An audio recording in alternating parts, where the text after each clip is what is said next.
everybody, this is Anthony Cantor here, and I am going to take this time to show you all how to make risotto. I am getting a pan hot with some oil in it. I have already used this pan to pre-sear some mushrooms that are going to go in our risotto. I have already cut and blanched asparagus that's going to go in our risotto, and I have all of our ingredients ready to go here. Some chopped parsley and grated Parmesan that we'll finish our risotto with. Otherwise, we have some finely chopped shallots, one medium to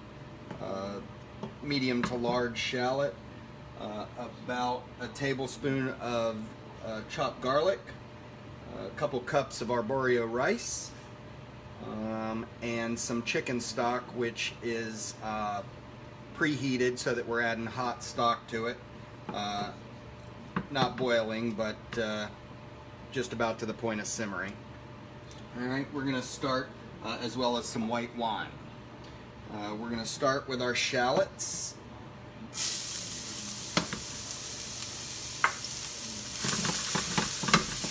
Whoa! And we're going to make a little bit of a mess there.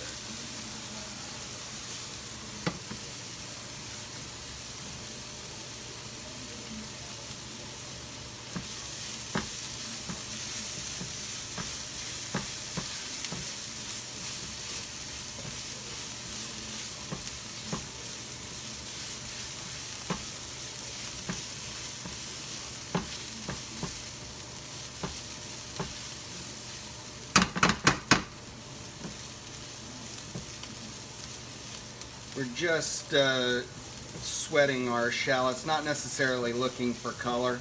I am going to start to get a little bit of color on there, but most of that color is actually going to come from the residue left in the pan from sauteing my mushrooms. I'm going to go ahead and add my garlic.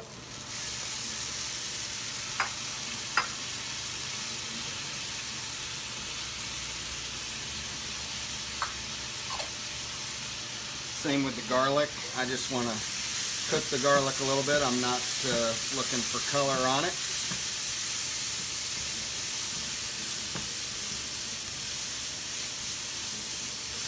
And since that's going to continue to cook with our rice in there, I'm going to go ahead and add our rice.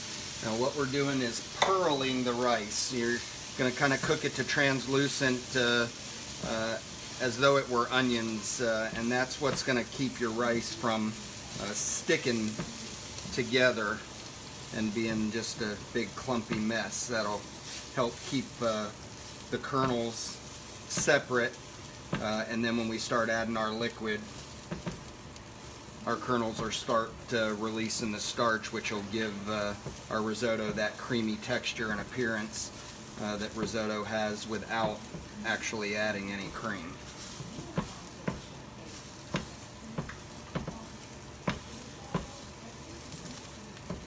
Always want to keep the rice moving now, as well as once we get our liquid in there. Right now it's to make sure we get all the kernels pearled, and once our liquid goes in, it's going to be to keep the rice from sticking to the bottom of the pan. We are looking pretty good,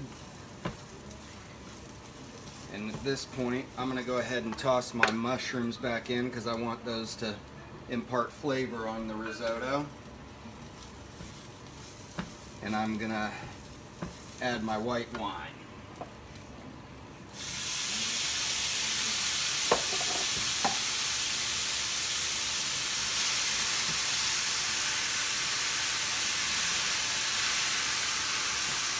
I would bet I have probably added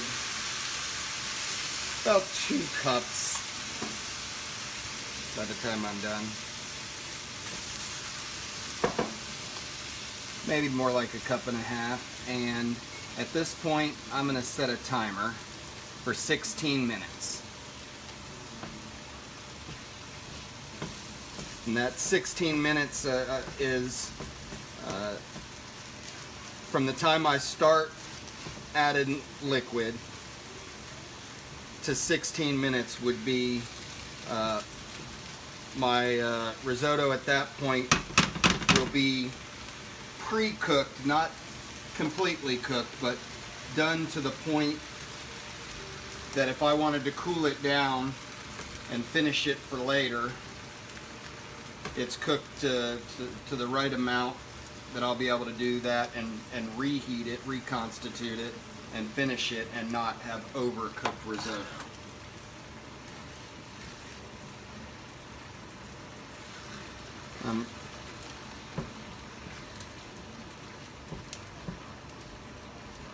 Adding just enough liquid to cover the rice, and then cooking it down until it starts to get dry or sticky, and then adding more.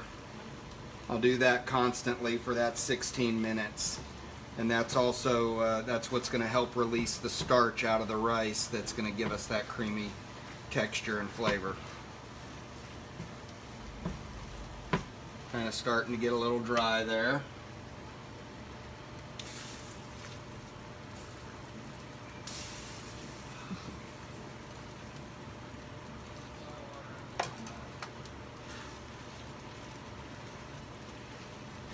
Like I said, constantly keeping that rice moving.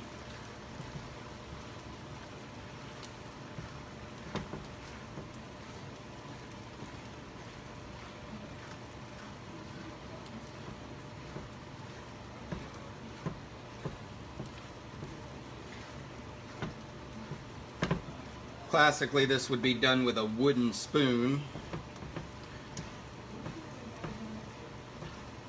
And the purpose for that, same as with this rubber spatula that I'm using, is to keep from breaking the rice or cutting the rice, keeping the kernels whole.